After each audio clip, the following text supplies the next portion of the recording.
I did not know there was another adaptation of The Shining from 1997. What? I also did not know this. A miniseries of The Shining.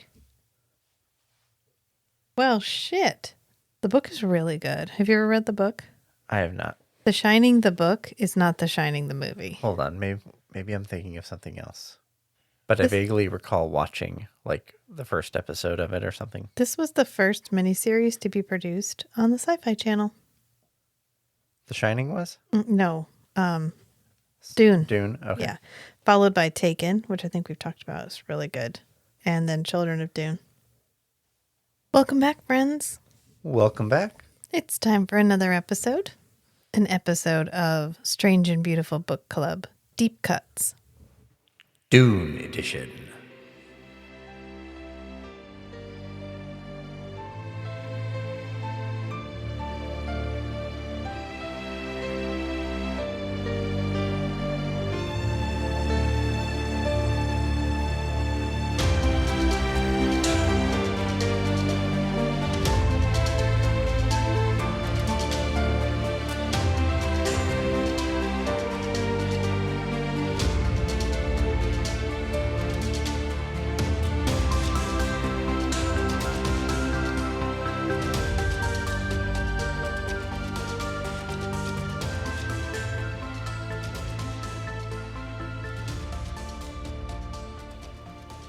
Maybe you should lean, but like when you're getting ready to say it. No. Do we need the awkward? We can't change anything about our process or it will lose its magic. Okay? So the charm. The fact that I have to reach under the microphone and stretch around to hit the button. It's like the bubbles and glassware that they talk about in Fight Club. Yes. Just like that. It's a wabi-sabi. You know, it's the inherent charm of chaos. The sincerity of imperfection. Yes. Okay. There's the new tagline for the podcast. The sincerity of imperfection. I think that would work. I posted a reel to our story today, and it's like podcasters thinking they're deep. Did you watch that? I had that one saved to send to you. Listen. The way that I have a list on Instagram just for Rachel Yes. that I save things to so that I can pace them out at a more reasonable cadence. Yeah. Rather than just send you 20 at a time. I didn't feel called out. But I thought that was really funny. I felt a little called out. Did you? But we're not making this shit up. Half the time we're referencing something somebody else said. Right. And yeah. I usually try to, ground it. Yeah. So when I throw out a weird term, yeah, I define it. Kate sent me a reel that I meant to send to you, and I don't think I got around to it. But it's this lady who's like, oh, you're such a know-it-all. And the other lady goes, I don't understand why people get angry at me and think that I'm going to be upset when you call me a know-it-all. Oh, well, you think you know it all. No, I don't think I know it all. I don't understand why you don't want to know more. She says, I think you should think of me more as a wonder about it all. I like that. It's not about me knowing more. It's about the fact that I love knowing things. And one of my great joys in life is sharing the things I know. And I'm not trying to tell you I know it all. I am acutely aware of how little I do know. That's the whole point. That's why it's so significant. Yeah. And I'm not trying to show you I know more than you. I'm trying to share something that brings me joy. So why don't you shut up about it? You literally started a podcast about your favorite TV show. I mean, yeah, because I want to share the joy of it. We're doing a Dune deep dive. Dune is something that we both greatly enjoy. I think it's a really interesting book. I think it's good as a narrative. It's good as a thought-provoking commentary. It's great literature. It's good. And people have it has spoken to a lot of people because we've adapted it like a fucking bunch of times, okay? Enough that we can have like 15 podcast episodes just about adaptations of the first book. We haven't even gotten to the adaptations of the second and third book, much less the second and third books themselves.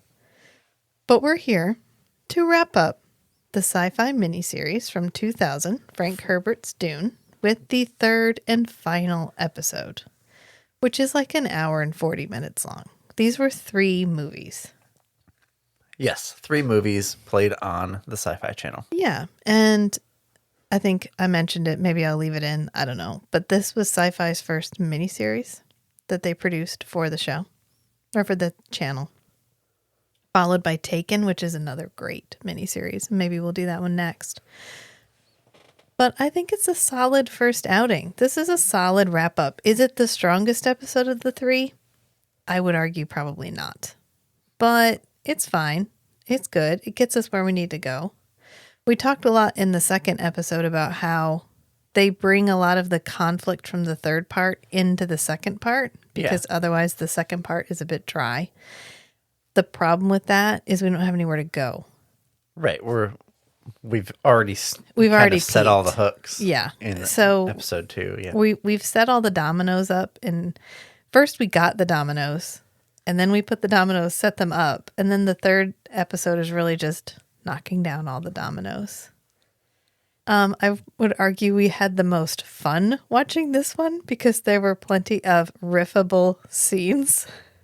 Notably, Paul Gurney, we meet Gurney again finally, and we get the cool scene where he's like, "Will you enlist with me, Gurney? And we can finally wipe the Harkonnens from this planet." And he's like, "Enlist? My lord, I never left your service." I never left your service. And then he sees Jessica, or Jessica comes to the siege where they are, and Gurney almost kills her. And Paul didn't know it was going to happen, which is what happens in the book. And he's like, "Well, shit, I didn't foresee that. I should." And that would have been a bummer. I am not doing enough drugs. I gotta go do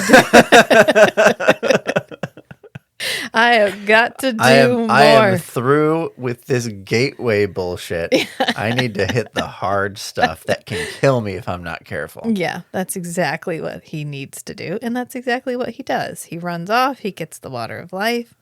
It's much more dramatic in this one because he goes back to their abandoned siege and gets the water of life there instead of just like, "Hey, you guys, make coffee. I'll be back in 15.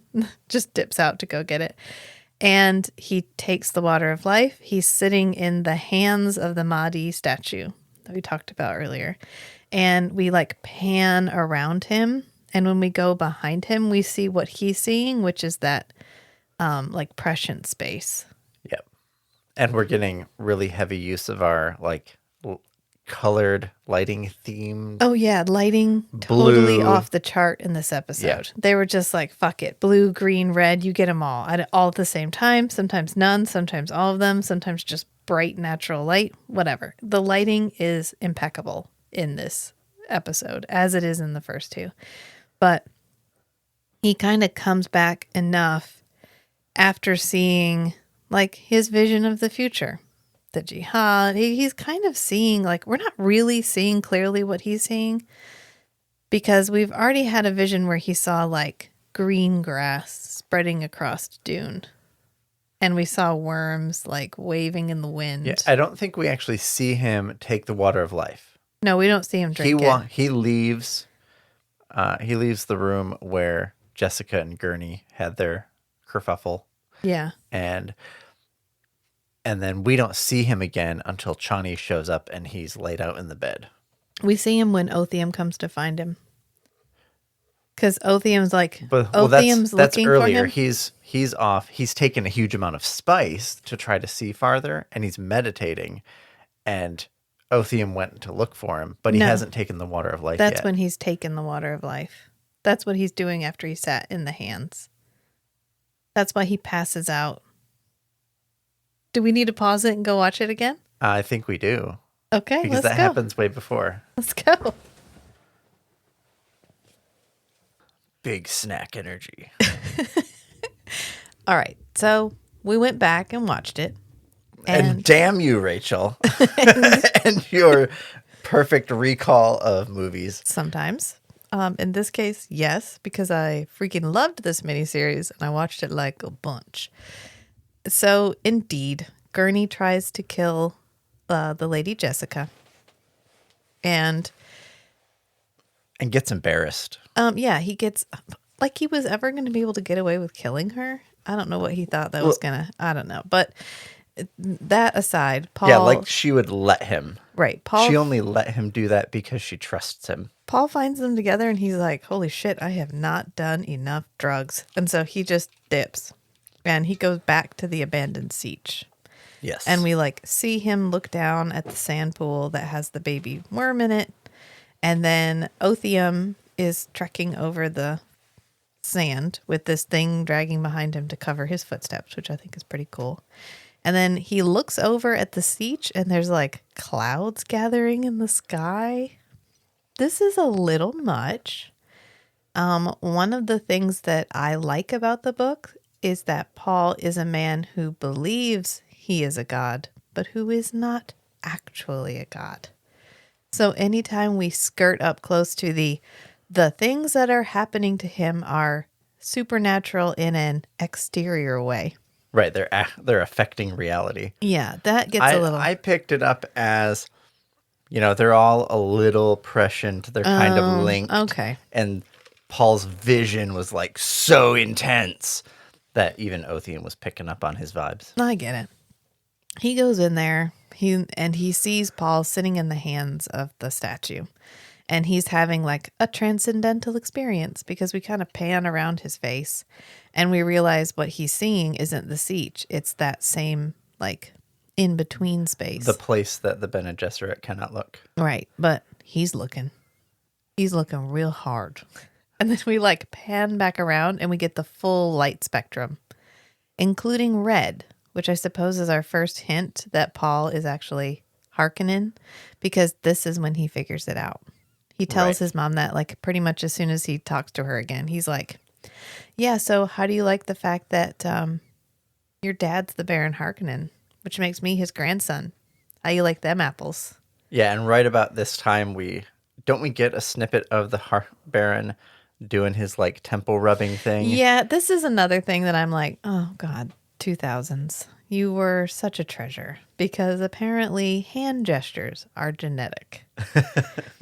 Because the Baron Harkonnen like rubs his temple really aggressively. He does it throughout the series. You just only start to notice later that Paul also does it. And I think Jessica actually does it once or twice.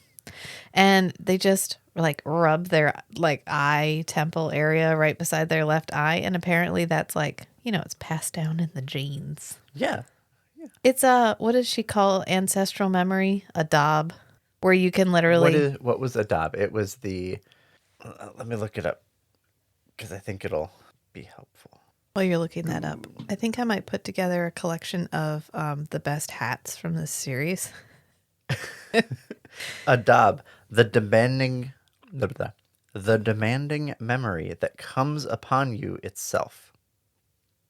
Okay, so kind of. It's kind of an intrusive thought. Yeah. But a memory that's forced upon you, but it's out from outside of you. It's not always your memory. Sometimes it's from another thing. Right, like genetic memory. Yeah. So this is a bit genetic memory. Let's go with that. Because we do this a lot. This is supposed to be our like, ooh, are they related? So, okay, fine. Yeah, sure. Whatever. And then he collapses. He has his vision. He does the like hand on the either side of his head, everything shaking, and then he's like, ugh, he just passes out. Yeah, Othium sees him collapse. Yeah. And then we cut to the future. And Chani has been summoned to the siege. And everybody's at the siege. And Stilgar and Gurney are kind of having a little powwow on the like raised platform. And everybody else is kind of praying and rocking and whatever because Muad'Dib is in a spiritual trance. And movie sequence wise, this is right after he tells Chani to take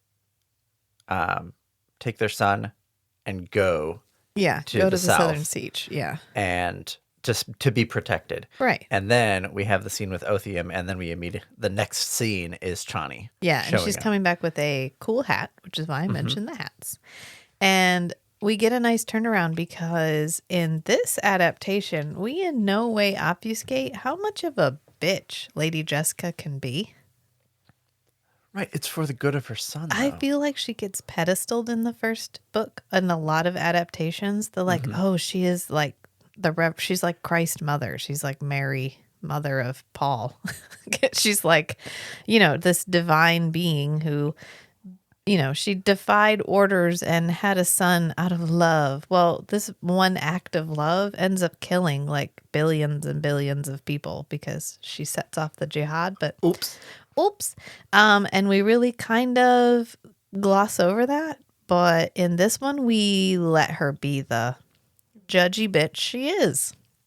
Another part of the previous adaptations is basically once she becomes the Reverend Mother, we never see her again. Yeah, she disappears. So she's put up on this pedestal and then just set on the shelf. Yeah. For ceremonial purposes. Thank you for the plot hook, Lady Jessica. See you never. Just set her up on the shelf. But she does not like Chani, and we've covered that several times. Like, she doesn't think Chani is good enough for Paul. She doesn't think Chani is intelligent enough to know that she can't love Paul the way she wants to love Paul. She thinks Chani wants more from Paul than he can give, and she doesn't trust Paul to be able to say no to Chani. Right, and she thinks Paul is going to give Chani more than he should give. Right. And this is a nice reversal. Compromise his royal position, whatever. Right, that he's going to give everything up for this backwater tryst that he started out in the sands that one time when he was 15. Not realizing, of course, that Paul's relationship to Chani is something that she can't even really conceive of. Because it is, I don't want to say fated mates. I don't want to say fated mates, but at the same time, fated mates. I mean, he knows they're together. They've been together. He knows. Thus it was prophesied. Chani. Yeah. And he's basically like, Mom, fucking get over it. We're together. This is happening, okay? And still she doesn't accept her until this moment because she's tried absolutely everything and she can't wake Paul up. And at this point, she's literally stopping them from just taking his water and moving on. Because he's a waste of resources right now. Right. And the Fremen are infinitely practical. I'm sure they would build him a nice memorial shrine after they did it, but they want to do it. And she doesn't know what to do. So she calls Chani back. And Chani is the one who realizes that he has taken the water of life. And we cover all of that in this adaptation. The fact that she is the one who brings him back because she knows what to do, which is give him more water of life. Right. He didn't drink enough to be able to change it, to be able to create the catalyst, to change it, to be able to come back. So once she gives him more water of life, he pops up like a daisy. His process finishes? Yeah. He's like, "Whoop, good morning, everybody." Oh, Chani, wait, you're supposed to be... Didn't I send you away? I just sent you away. But are you already disobeying me? Is that what we're doing right now? And she's like, dude, I've been gone for weeks. You have been like comatose. And he ends up showing his mother because he sits up and he's like, Mother, the things I've seen. She goes, have you seen the future? He goes, the now, Mother. The future and the present and the past all at once. I do like the consistent response from Paul whenever somebody's like, well, what does the future, what did you see in the future? And he's like, God, you don't understand. I've been trying to explain it to you for years. That's not how any of this works. Right. I don't just see the future. I see the now. I see what the now could be. Yeah. And it's more nuanced and all that. Yeah, it's very Siddhartha. Remember when he's sitting in the river and he's got his feet in the river and he's like, time and life or whatever. The universe is kind of like the river. Mm-hmm. We see it passing in front of us, but the whole river actually exists all at once. Yeah. The water before us, the water past us, and the water in front of us all exist at the same time. Only our experience is just the water running over our feet. Right. And so he's talking about the entire river, the now. And so he takes his mom and he like pulls her into the Kwisatz Haderach space. And she's like, oh my God, you are the Kwisatz Haderach. And he's like, no, I'm something else. Something unknown, unplanned. Yeah, and I'm here before my time because you did this. You did this. And they have kind of a cut, which this is the thumbnail that they use on IMDb for this. The like weird color Jessica, where she turns and her eyes are a weird color. I don't know. It's not great. I don't know why we use that. There's so many other like nicely done shots in this show. But whatever. Basically, he freaks his mom out. He's like, hey, I just wanted you to get a taste of what goes on up here. And then he comes out to address the Fedaykin, because that's who've all have gathered. And he's like, the emperor is in the space above us right now, along with all the royal houses. And they're like, how can you know that? You were just passed out. And he's like, we just found out. We just found out. And he's like, I have my ways. Because he could sense them up there. The now, mother. The now, mother. And he's basically like, this is it. I'm about to crush a bitch. I'm going to do it. And they're like, well, what were you doing? And Chani let slip, like, look, he took the water of life. And they're like, well, great. He's like the best dude ever. He should probably kill Stilgar and take over the siege. Which is the thing. The time is past due. Yeah. And I like the like low, like the bottom up film that we do when we like record Othium shouting, like, call him out. Because he like spits. And you can see the like this. You really have to commit fountain. To the phrase. Like that dude delivered that line. Okay. He delivered that line so hard he fountained spit. And it was immortalized on film and kept in the final cut because it really shows that like they were all so into this. Like every single actor was a brilliant choice, even the small parts. And they're basically like, call him out. Let's do this. And this is when he's like, I'm leading up to something here. I'm not just recapping for no reason. I'm leading to something. And this is when he like puts on his little ducal ring, which is like a crystal triangle. It's not. It looks really uncomfortable to wear. Yeah, it doesn't. It's supposed to be like a I sign my letters with this ring. Right. But instead it's just like a. Right. How do you like press that into wax or whatever? Is it like a data crystal? What is happening with this ring? And then he like lifts it up and he's like, I am your duke. And then he makes water come out from Which is another thing where his power is like manifesting in physical reality. This skirts a little too close to the I am actually divine. Yeah. Yeah, no bueno. We don't want that. But Matt was like, ooh, he really had to pee. He's been holding it for weeks.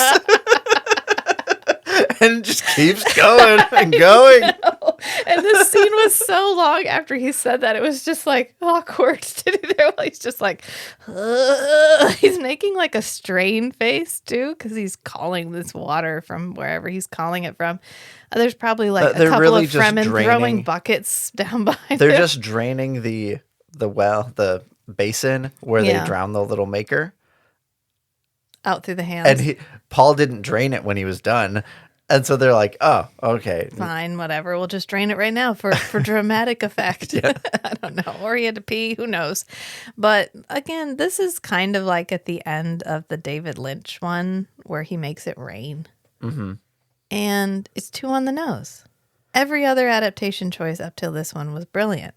And I get it. We kind of needed a transition point. We needed them to like slam dunk. He's the Mahdi. He's the one we need to be following. Muad'Dib is the best. Rah, rah, go Muad'Dib. And the most slam dunk way to do that was this, like a show of power to show what the water of life has done to him. Right. Yeah. And in the meantime, we actually get more Irulan. And there's some pretty good Irulan scenes in this. I think what they chose to do with Irulan is brilliant. Absolutely. Absolutely. It only adds and amplifies the story. This is really the standout part of this miniseries is the expansion of Irulan's role.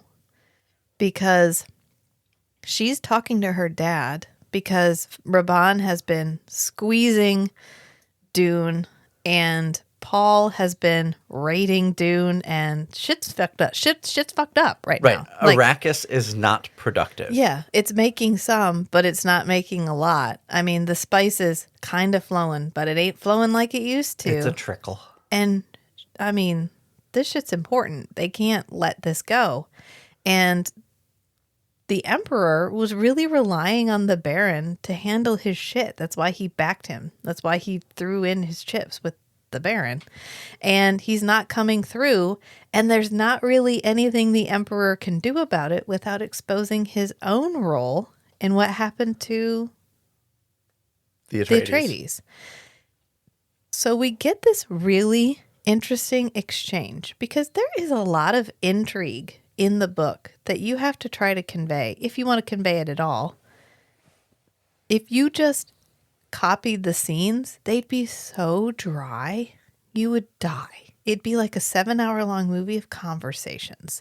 So you have to foreshorten these little snippets into something that's consumable and quick and readily understandable.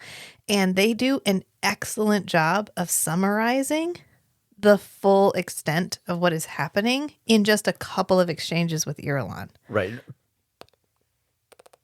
Because there's the part where they're in his office and did they not own another dress for this man to wear? Yeah. It's just this purple dress with a varying amount of shoulder pad. Yeah. Small shoulder pad, exceptionally large shoulder pad, But they convey in the show what the reader has been like cobbling together from bits and pieces. Yeah. And they just summarize it and boop. Zip it up. Here's what you would have gotten from all the details dispersed through the entire book. From just a couple Irulan interactions. Yeah. She becomes like the foil, the character that explains to the reader the background intrigue of what is happening without it feeling like this character is there solely to keep us up to speed. Right. They fold her in very nicely because we get that office scene where he's like, what is he doing? Why is he letting Raban destroy spice production like And this? This is Irulan's ridiculous. I know some things you don't know, Father. Irulan's like, I wonder if he's hoping to replace him with somebody better. Like maybe he's on the side of Muad'Dib. Maybe this is all some kind of big plan. And he's like, well, what could he possibly do? And Oh, he's yeah, like, she I don't adds know. that little twist. Like, not only is the Baron doing a bad job, he's actually doing a bad job on purpose. Yeah. And she kind of mentions, well, maybe like Fade. Yeah, she goes, the cute one. The cute Fade. one. And she's just sitting there reading a book like, Right, and she's I'm absolutely she's not dropping this totally, knowledge on you. Like, casual, like, oh man, he's so cute. Maybe he's just getting Arrakis ready for Fade. I know if Fade showed I'd up, I'd be happy to go follow visit him on Yeah. Arrakis. And then she's like, oh, but wait, there's all this Fremen stuff going down. Maybe the Baron's working with the Fremen. And maybe his goal is to work with the Fremen. So Raban's squeezing them and then he's going to send in Fade. To be and the Fade savior. is going to make the entire Fremen population friendly to the Baron. Yeah. And we all know how well the Sardaukar do against the Fremen.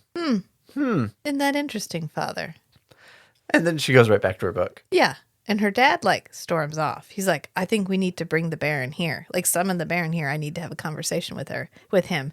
And then as soon as he leaves, Count Fenric turns to her and he's like, nicely done. Good job. Good job. And she's like, I don't know what you're talking about.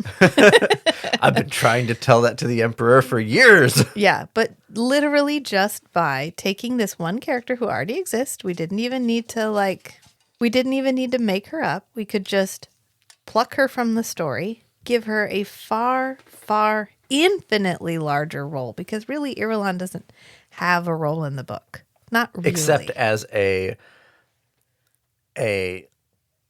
connection to be formed for political power. At the very end. At the very end. And that's it. Yeah. Yeah. So this was, you want to talk about what makes a good adaptation. Was that me or you? That was me, I don't know, gurgle up Has that from my never throat. happened to you before? It happens. It just never happened that close to the microphone. I've never heard it in my ears the That's the same way. carbonation just sitting right there at the bottom of your esophagus. But we want to talk about what makes a good adaptation. What makes a good adaptation? What doesn't make a good adaptation? Just copying the book scene for scene does not make a good adaptation. This is why I get frustrated when people are like, oh, they changed things. Well, yeah, sometimes things have to be changed. Let's take Stardust, for example. All translation is betrayal. All translation is... Thank you. Yes. You're welcome. Thank you, R.F. Kuang. So, that was from Babel, by the way. Listen to that episode. Let's talk about Stardust. Okay, Stardust has a movie. Stardust has a book. The book is good. The movie is good. I would argue the movie is actually slightly better than the book for several reasons. Is it completely faithful to the book? No. Does it make choices that make it a better movie? Yes. Does it stay faithful to the central goal, the central story, the central characters of the book? Yes. So what you get is I think all adaptations should be, in some part, spiritual adaptations where we take the spirit of the essence of the story. Right, because what works in a book doesn't always work in a movie. And yeah, the way you communicate things in written word is different than how you can communicate things in video.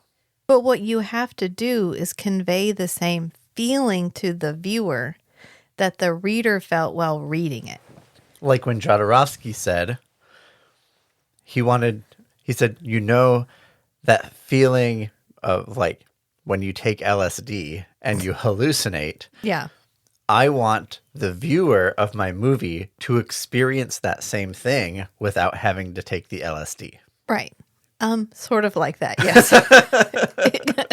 What I'm thinking more is when you're reading Dune, you get the sense of a lot of disparate gears moving.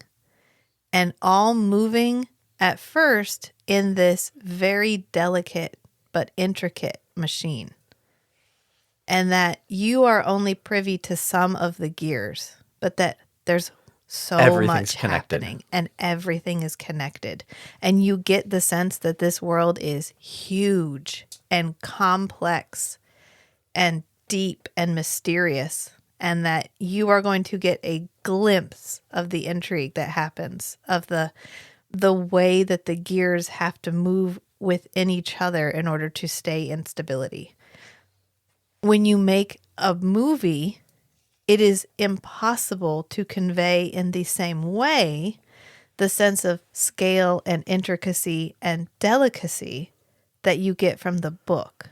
Right. So it takes a different signal to produce the same response in the viewer. Right, because I'm not going to sit there and watch 27 hours of political conversations. Unless, I guess, isn't that what Game of Thrones is? So I've heard. Okay, yeah, politics, rape, and whatever. I don't know. I've never watched Game of Thrones. I should not judge. I'm sorry. That was no shade on Game of Thrones. I read the first book. So I have like a small amount of credit. And I watched the first episode, and it was just like the book, and I thought, fuck that shit, and I stopped watching it. Okay, we'll get back to things. So what I think this adaptation does, so David Lynch gives us a sense of the mysticism of Dune, where David Lynch is very good about showing us how... So David Lynch's film is very much about the mysticism, the savior narrative of Dune. And I think Jodorowsky was, I don't know, we shouldn't really, because his was just going to be his own thing. He was going for something. Yeah, and it was going to be magical, but... We can't put Jodorowsky's vision into words. Right. But I think that this adaptation does a good job of conveying the complexity of the world and the fact that everything that happens is political. Yeah, the motivations. Even the things that appear religious are ultimately political, because Jessica took advantage of their myths to save them so that one day Paul could go back and be the Duke. So the only reason she is doing anything religious at all is to support her initial decision to fulfill their prophecies. And I think this adaptation conveys the intrigue really well, but in a way that feels like I can sit down for an hour and a half. I can watch this. I can maybe not pay attention to every word that comes out of everybody's mouth, and I can still feel like I am keeping up. Yeah. It makes every viewer feel like this story is obtainable, like it's understandable. Because from his large P or whatever he does off the hands, we kind of immediately go into the Baron shows up at the Emperor's house on Kaitane, and he's like, oh, hey, yeah, so about the whole Dune thing, like, I was absolutely not hoping that you would show up on Dune yourself so that I could maybe kill you and take your place or whatever. Definitely not planning for anything like that. And it's a really interesting scene too, because we've only seen the Baron and Fade in their own setting. And when we pluck them out of their setting and put them in the palace in Kaitane, the Baron feels much diminished. Yes. And so does and I Fade. think that's a really effective because he does in the book, too. When he shows back up at the very end of Dune in the books, he feels a lot dumber. It feels like, oh, you thought you were the smartest guy in the room. On Gaiety Prime, he's been the big honcho. And then when he does stuff on Dune, he's the top dog. Yeah. And then he walks into the room and realizes he's like the high schooler walking into the pro game. Yeah.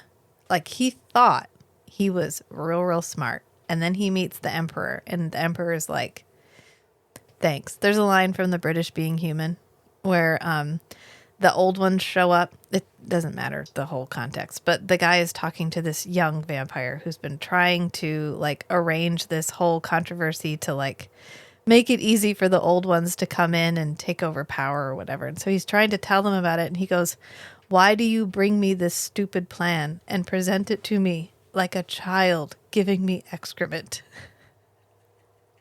Giving me its own excrement. Like, look what I did. Isn't this great? Yeah. No, it's shit. That's what it is. It's a horrible plan. It's a horrible plan. And I think it's really interesting that the way they pulled that off, I think part of it's the lighting. Mm-hmm. Because up till this point, we haven't really seen the Baron in like full light. Lighting and perspective. Yeah. We also see the Baron from like top down. We don't see him from like bottom up like we normally do. Right, because he's always floating up. Right. So he's always in a physically higher position than everybody around him. Right. But now we're seeing him from a higher position, so it completely shifts our perception of him. Right. He seems smaller. He seems like I just realized Thufir Hawat isn't in this working with the Baron. No, Gurney mentions that he's dead. Oh, okay. He says Duncan's dead, Tufir's dead. They were just like, that's too much. That's too complicated. We're not going to have this fucker milk a cat. I forgot about the cat. It's fine. It's fine. Honestly, it's fine.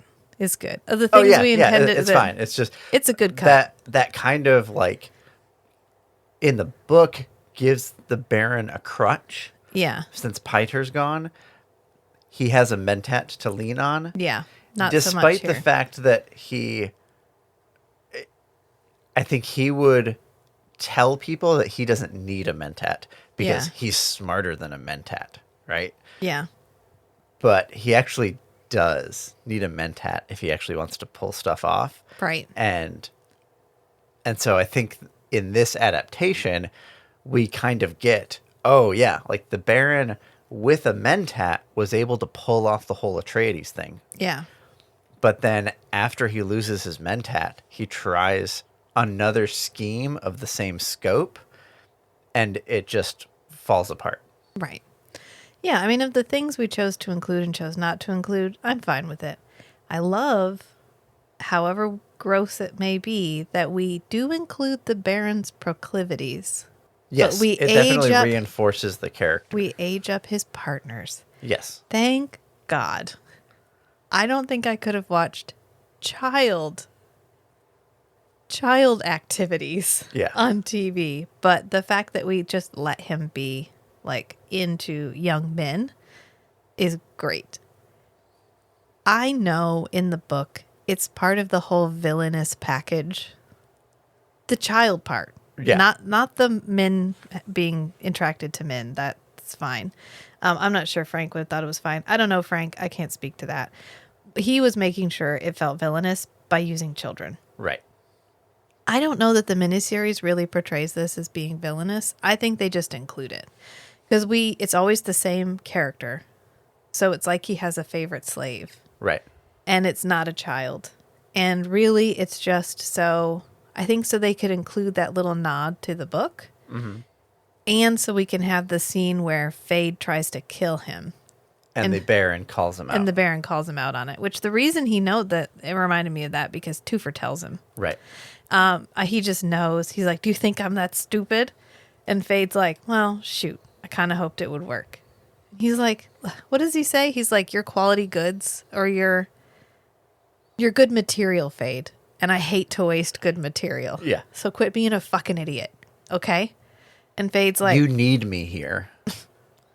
Yeah. To advise you. I need to do your thinking, Fade. You're the face and I'm the brain. Let's stick together on this, okay? Pinky in the brain. Pinky in the brain. But then when we meet the Emperor on Kaitane and Fade goes with him, Fade's cockiness comes off as stupidity.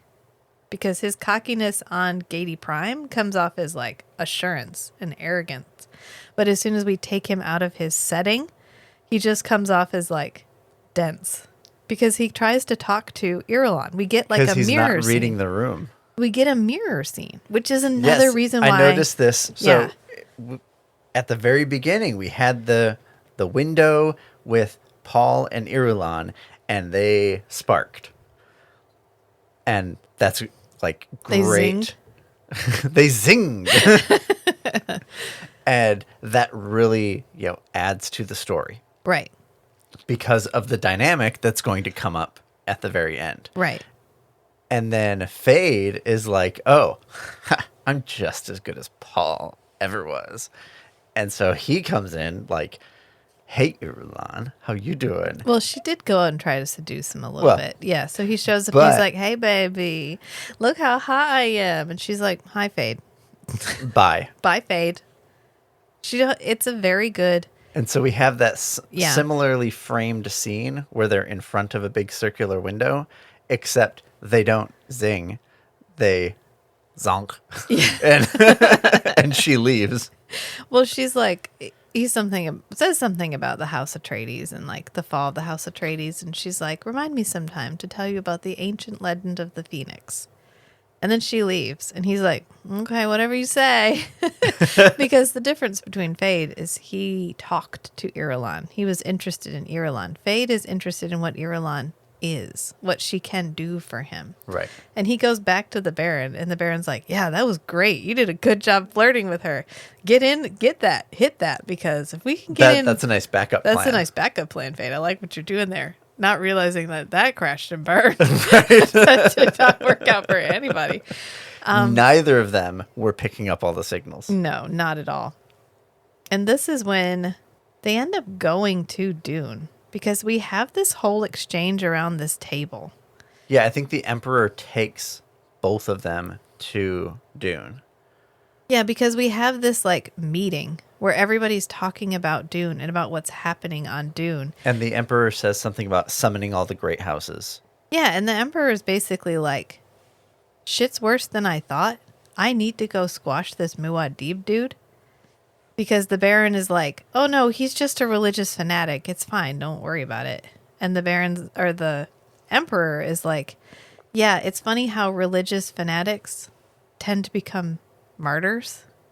Because the Baron's like, he just wants to commit suicide. He's like, yeah, when a fanatic commits suicide, it's martyrdom. Like that, that's not... Baron, that's not going to help the situation. Yeah, you are describing the problem right now and telling me it's not the problem while telling me the problem. Like, we need to go squash this right now. And so they summon everybody, and they dip. They just take the whole palace, lift it up, and fly off. And he's like, which is an interesting take. that the entire palace is a starship. Yeah. Well, when you're the emperor, and he's like, Why not? we're all going to Dune. Everybody's going to Dune with the Spacing Guild's permission, of course. And the Spacing Guild's like, yeah, okay, but they're silly little hats. And they're like, Wiggly wiggle. movement. Yeah, I did a little silly little hat movement. And that's when they go to Dune. And then Paul is like, yes. They're playing into my hands. I love it when a plan comes together. I love it when a plan comes together. And this is also when they're like, oh, the southern siege is uninhabitable. Or the southern regions are uninhabitable. And the emperor's like, who said that? And he's like, oh, you're a planetary ecologist, Kynes. And he's like, you mean the guy that died? And he's like, you mean the guy that had an accident? He's like, you have an awful lot of accidents on your watch, Baron. Yeah. And then he's like, send troops down to the southern region and see if they can find anybody living there. And we do include the fact that Paul's son dies. It is explicit. It's And explicit. we don't see like a baby dying Yeah. or getting killed, but like the lead up to that. It's pretty sad. Yeah. I wish we'd done more like the fact that old people, women, and children were able to kill a bunch of Sardaukar. Like all of them. Like fight for every and like the only reason the Sardaukar got away was because they turned their jets into the like entrance as they were trying to like fly away. Yeah. Yeah, but we see that. And even then, they only got one person out. Yeah, A person who, it turns out, wanted to be caught. I know. And this Paul wakes up because Chani came to him to wake him up, and so she's not there.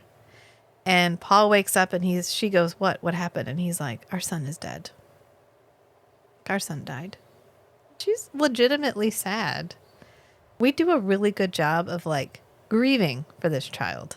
Yeah, and I like how the Paul and Chani relationship, there is the, like, their character in public, but then anytime we have Chani and Paul in private, it's very intimate. Yeah, it's very, and familiar. It's casual. And, Yeah. Yeah. Yeah, like friends, like longtime friends and lovers, and yeah, they're in love. It's a really good love story, and they actually make it a love story. And Chani is messed up because her son died, as opposed to the book where they're like, "Oh, I think your son died," and he's like, "Well, now I'm mad. Shit. Now I'm mad. Yeah. Let's do this." And he never talks to Chani about it. I'm or really going to anything. knock some teeth in now. Yeah, and he's like, "Okay, well, we were already going to do it, but I'm going to do it harder." And they end up like, I think they blow the shield wall, and the same as what happens at the end of most of them. Except I like Alia. They keep some of her lines from the book. The like, make him afraid some more. Yes. Taunting Yeah. the Baron in if it front of isn't the Emperor. fat Baron himself. Yeah. Yeah. And the Reverend Mother comes in and she's like, abomination! Destroy the abomination! And Alia's like, sup? Hey, everybody. Like, I'm happy to be here. The only thing we don't get, and I'm sad, is that scene from David Lynch's Dune where Alia is like stabbing people and then she's like, la, la, la, la. She like, leans back as there's like an electric guitar riff and she's like holding her bloody knife aloft. But Or as they describe in the book, as any good Fremen child does, Yes. they clean up the corpses They at the go end out, of the they go battle. out and kill the wounded. She's out killing the wounded like any good Fremen child. But she kills the Baron. She does the whole like, I'm freaking you guys out because I'm a child, but I'm like prescient because I was pre-born. I have all these memories. You know, the best part of Alia, which is just like, oh, I'm sorry, was I not supposed to know that? Bloops. And she's like, the disturbing aspect. yeah, my brother comes. And she's like, yeah, my brother. You know my brother, Paul Atreides, Paul Muad'Dib Atreides, that guy. That guy. In fact, Irulan calls it. She's like, can't you see the resemblance, Father? Doesn't she look like Paul to you? Yeah, and he's like Like, dumbfounded. He's speechless. oh, shit. And then the Baron tries to grab her because there's a storm coming. Stuff's blown up. Baron can finally see the writing on the walls. Yeah. Well, he tries to continue to stay in the Emperor's good graces by grabbing Alia, and she slashes him with the Gom Jabbar. And she's like, you finally met the Atreides Gom Jabbar. And then she like throws it down on the ground like, poof, that old thing, and then dips off. Like, what? Hold on. Who you should. Is this like an artifact? Do I we like need to how hold he's on just to this? floating, like dead, floating in the next several scenes. Yeah. Yeah. And then we get shoot 'em up, bang bang, pew pew pew pew pew pew pew, death. And we get pretty quickly to the, like, I don't know, throne room Yeah. and the dagger fighting. Yeah, we do. But can we take a moment to talk about Stilgar's hat? What's up with Stilgar's hat? Why does he look like It a looks like Keebler a- elf? Like, it folds forward and down Why at the did top. he look like a Keebler elf? All he needed was a little bell on the end to hang in front Is of his that like face. Tingle from Zelda? Yeah, he looked like Tingle from Zelda. And it even has this like cowl part that Right? Like every it's like other a time we've balaclava seen almost. Stilgar with anything on his head, it's a cool looking hood. Yeah. That's part of his like still Yeah, suit but that's his cloak like outfit. siege outfit. This is his like town outfit. This is how he dresses up to. This is Stilgar getting ready to like, I'm gonna go and do this thing in the throne room, then I'm hitting the club in a few minutes. That's when he hit. That's why the bell isn't detached yet. That's why he puts the bell on later. Does he have curly-toed shoes? Inquiring minds want to know. It's wild. I don't know. Everyone else has on hats of varying ridiculousness. Even Chani has like a kind of papyrus flower hat. Except Paul, who's shirtless and wearing a skirt, one might say. Yeah. No, but it's pants and a skirt, so would it be a scant? Because it's ankle length. And I don't know, it's supposed to probably feel like Asian, kind of that like Japanese samurai, like split pants. So I can do my martial arts thing. Yeah. Yeah, that's what we're going for, I guess. And he's got on like a headband, like a head wrap with his like hair. Matt was like, oh, the hair. We finally get the fluffy hair, the like flicked up, very early 2000s, like bad boy hair. This is the exact same hairstyle that Ben Affleck has in the Daredevil movie. I cut my hair all approximately 1 inch in length, and then I just spiked it all up around my entire head, and then tied a headband around it. Badass. Irulan has a hat on. I do like her hat. Irulan's outfits are clutch, some might say. They are nice. Are they on fleek? I don't think we say that anymore. No, that's why it's fun. Oh, okay. Yes, they are on point. They are fire. How many more stupid Gen Z slang words can we say? They don't make me want to yeet. They're really, really, and a lot of them are extremely form-fitting. This actress was not comfortable. She could not walk. But she's got this like pleated silk, like full-length gown on, and then she has this really cool hat and this like shawl cape thing, and it makes for some really cool angles. And she stands in some really cool, because like we have the conference, and Paul is like, I think we all know, I win. Checkmate. Hashtag winning. Hashtag winning. And Irulan's like, well, I think we all know how to solve this problem. I think I should sacrifice myself and marry him. Yes. I'm really having to force myself into this. This is going to be so hard. Paul's like leaning back in the chair, shirtless. And she's like, oh no, I have to marry Paul. Father, save me. Father, make it stop. And he's like, no, Irulan, I won't let you do this. And she's like, just a little? Can you let me do it a little? And this is when Fade pops up and he's like, I invoke Conley. Canley? I invoke Conley. And they're like, you do? And he's like, yeah, vendetta. Like, he's the last of his house. I'm the last of my house. We should probably fuck each other up. I wanted someone to pop in, like in Pirates of the Caribbean. Where more like guidelines. Yeah. But what about the pirate code? Well, they're really more of just guidelines. They're more like guidelines. Yeah. But no. When what's her name says parlay. Yeah. Parlay. I wanted him to say Canley, and someone be like, it's really just guidelines. Like, you didn't, it's fine. it doesn't count here. Sorry. Yeah, and Paul, of course, is like, well, does he fight with your blade? And the Emperor's like, fuck yeah, he fights with my blade. And so they give the Emperor back his blade because he's been disarmed, which they remembered. And they give him back his blade, and he gives it to Fade. And then we get our fight with Fade, which Matt pointed out. We kind of ditched shields. We haven't seen anything about shields. Right. And we don't cover the fact that, like, shield fighting is entirely different from unshielded fighting. And that Paul at one time was really skilled in shielded fighting, but he has since adapted to unshielded fighting. And Fade is still really good at shield fighting. Right. And so in the book, at the end, it's a shield fight. Yeah. And that's why Fade has the edge.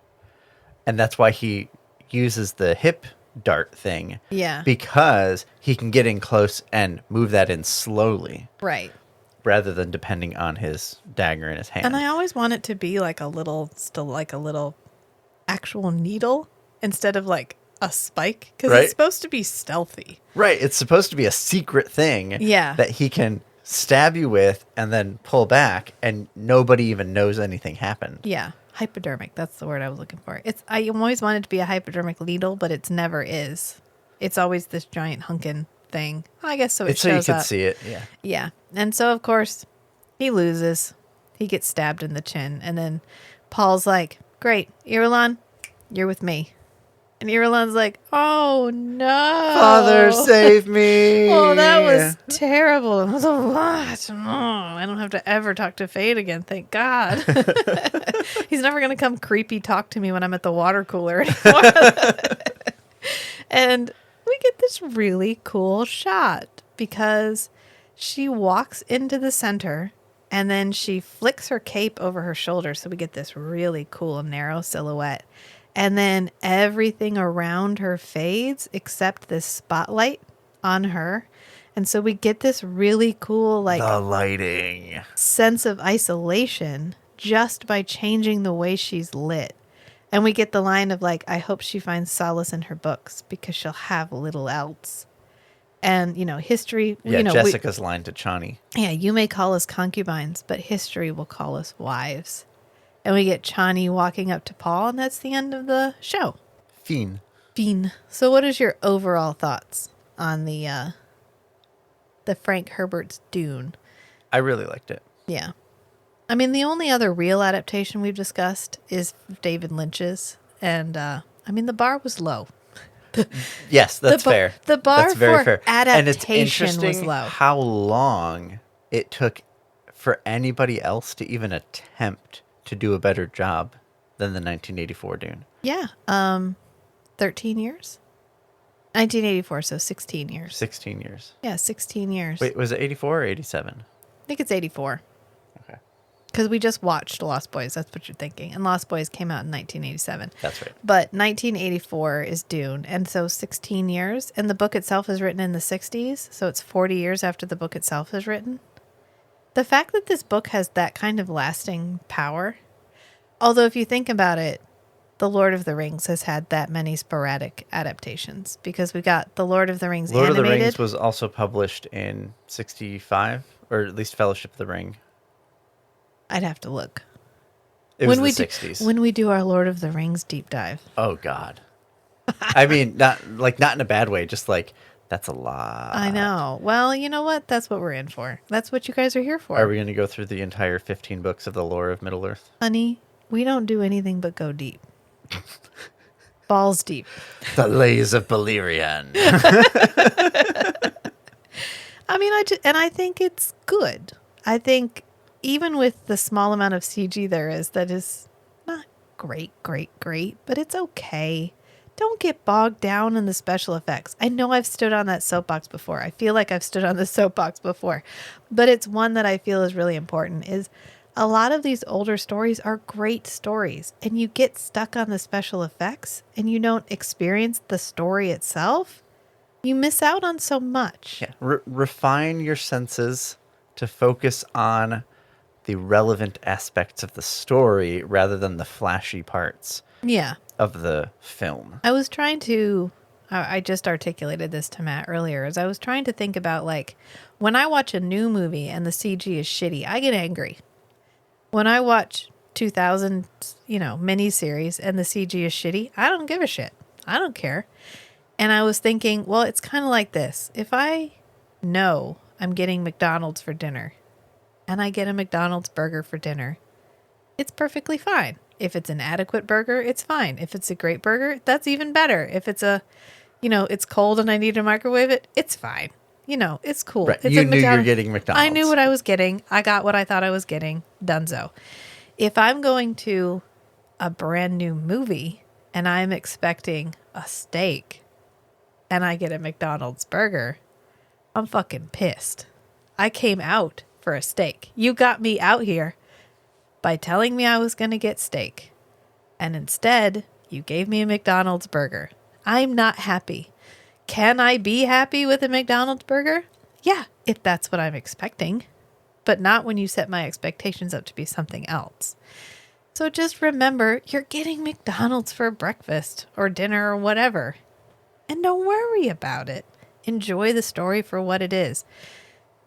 Even the silly hats. I'm doing a cut of the silly hats. I'm going to have to go through each one of these episodes and take little clips of all the silly hats because there are some pretty banging hats. Whoever was the costume director was like, listen, can we have a great sci-fi television show if we don't have hats? Listen. We need to look up Hats. we need to look up the credits Yeah. for costume people, find them on Instagram, and then when you post your Instagram reel of like the top 10 hats of Dune, of Frank Herbert's Dune. Yeah. I don't think I'll rank them. I don't think you can. It's be like choosing between my children. the showcase of the hats. Yes. And tag all the people. And I think that'd be cool. Yeah. I'll have to give that a shot. But I mean, the hats, most of them are pretty cool. I love the costumes in this show. Generally, when you have a lot of like experimental stuff that you come up with 1,000 ideas and you do all of them and just throw them out and see what works. Yeah. You have to work through the bad ones and find the good ones, but there's a lot of variation here and there's a lot of good ones. Yeah. There are. I think there really, really are. I know we're just talking about hats right now, but I feel like it's important. The entire aesthetic of a show is important, especially in these older shows. They didn't have like property street cred to cash in on. They had to sell you on themselves. They're not, I'm in the MCU. Ooh, you're going to watch me because I'm in the MCU, or I'm Star Wars canon or some shit like that. This was an obscure sci-fi novel that hadn't been adapted since the 80s, and that was a flop. I was trying to tell a friend about Dune, and she's like, what's Dune? And it was just like processor error. It was like, like the screen went blank and there was just the cursor blinking, and I was just man. I don't even know. I don't know where to go with this. Like, you don't know it. You haven't even heard of Dune? Like, Dune's I don't know where to start. What? Why are we friends? Like, I need to go. It took a while to reload and I was like, oh, it's like a really important sci-fi novel, kind of like Lord of the Rings is to fantasy. And she was like, oh, okay. Well, that sounds nice. I was like, oh, okay. I mean, you're not talking built-in audience. I guess that's what I'm going for. There's a built-in audience for a lot of the shows that they make right now. Or you have like, you're following an actor. Ooh, that actor was in this MCU show or this Star Wars show or whatever. And now they're going to be in this. And I don't know. I just feel like they had an assignment and they knocked it out of the park. I think that's how I feel about 100%. Absolutely. Yeah. Because the assignment was like, make this real, make it work on screen. Here's $10,000. Stack of cocaine. A pound of cocaine and a pack of cigarettes. What is it? It was like $30 million. Yeah, $30 million. $35 million for the whole miniseries. Like translated up to $2023. Yeah. $10 million an episode. Some of these episodes have a shit ton of extras. They have some. They're movies. It's 3 movies. It's 3 movies. Now you save on like the total film costs because you have a lot of shared casting stuff, Yeah. a lot of shared sets, that kind of thing. But The and you're CG still, was most of their budget. yeah, the CG Yeah. worms Yeah, the CG and worms. and the 3 to 5 birds in the in the background on the matte painting. Yeah, go back and rewatch them. You know, you want to do it anyway. And this time, just pay attention to the matte paintings because how Every they time try you to have the create matte depth, painting, they just throw some birds on there. And there's sometimes it's just three, like bird sometimes silhouettes. 5, and they just fly off to the left. And it's the same one, like the mouse. Alia sees the mouse, the Yes, Muad'Dib. and it's the exact It's same the exact animation. same animation because they couldn't. That shit was expensive. That shit mouse was rendering expensive. in 2000? Yeah, Wow. yeah, like Yeah. hella expensive. And then we had some spaceship scenes because we have the cool Spacing Guild spaceships yeah. where they're all different pieces. Yep. I really like that. I like the spaceship design, the like cylinder with the like But they're the being pieces held aren't together. actually connected. Yeah. Because they don't have to travel, like, they don't have to have velocity through space. Right. They literally just get folded. They don't have to have structural integrity. Right. It's pretty wild. And I like it.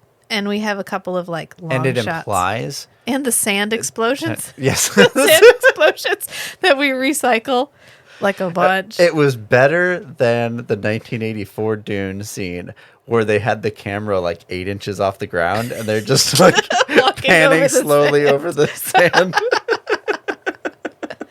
That was a poor filming decision. Yeah. You could have gotten that effect a lot better in different ways. Look, what you were supposed to do is spend the $2,000 and then do the coke. But they did the coke and then they spent the $10,000 in 1984. Dude, Yeah. which I'm sure also involved cocaine. Let's just all admit it. That was the 80s. But I don't think we really need to say any more about it. I think we've really covered it all, which is just like hopefully you watch this. We didn't spoil the story. We all know the story of Dune. Right. Hopefully you will go and watch this because it's worth it. And I hate that it's been forgotten in the way that it has, just because it's in the whole like 2000s miniseries bubble. Right. And okay, some of them are not great. It's fine. Well, we can all acknowledge that. But the early sci-fi miniseries outings are all stellar. Before they even aired this, they greenlit Children of Dune. They were already working on Children of Dune when this was airing. And it was one of the most successful miniseries Syfy ever made. And then they made Children of Dune, which is just as successful in my opinion. Yeah. And then they made Taken, which is fucking fabulous. And someday we'll do Taken. Just don't let the 2000s of it all get to you. That's all. Lean into it. Enjoy it for what it is, which is great. It's a great adaptation. Especially now that we're not going to get to watch Dune Part 2 until... Who knows when. Who knows when. And why. Whatever. For the strike. The idea was the strike. Okay. Because the strike is like going on 4 months now. Is it only 4 months? Or longer, 4 or 5 I think months. it's longer. Maybe 5 months. But I know Yeah. they just announced that they're going to stop paying a whole bunch of A-list actors. Okay, I support this then. Yeah. Yeah. Yeah, the studios were like, you don't want to come back? Fine, we're not going to pay you. Guys, you're not on the right side. You Are know we the that. baddies? Am I the bad guy? You're the bad guy. Yeah. If you're trying to keep people from like earning money to eat and you're sitting in your yacht while you do it, you aren't the good guy. This isn't going to end well for you. Sorry. Not sorry.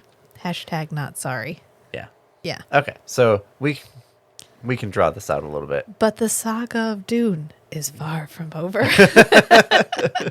Stay tuned for the Strange and Beautiful Book Club Deep Cut Dune edition of Children of Dune, Yes. the sci-fi miniseries. Well, no, now we're going to do the 2 books. Oh, that's right. We got to do the books first. Yes, we're going to and do the then books. the adaptation. We're going to do Dune Messiah and Children of Dune. Stay tuned Yeah. for Strange and Beautiful Book Club Deep Cut Dune edition, Dune Messiah and Children of Dune, Yes. the books. Hopefully we can do those in one episode each. I think Dune Messiah we can do in one. Children of Dune, Probably 2. Okay, well, we will cross that bridge when we get there. And then we'll do Children of Dune, and then we'll do the new Dune adaptation. Yeah. Alrighty. See you then. Well, I think you should do the remember some, because we haven't been doing it at all. Yeah. Yeah, and I miss it. So remember, sometimes the strangest things are the most beautiful too. So be who you are and love what you love. Until next time, friends. Bye. Bye.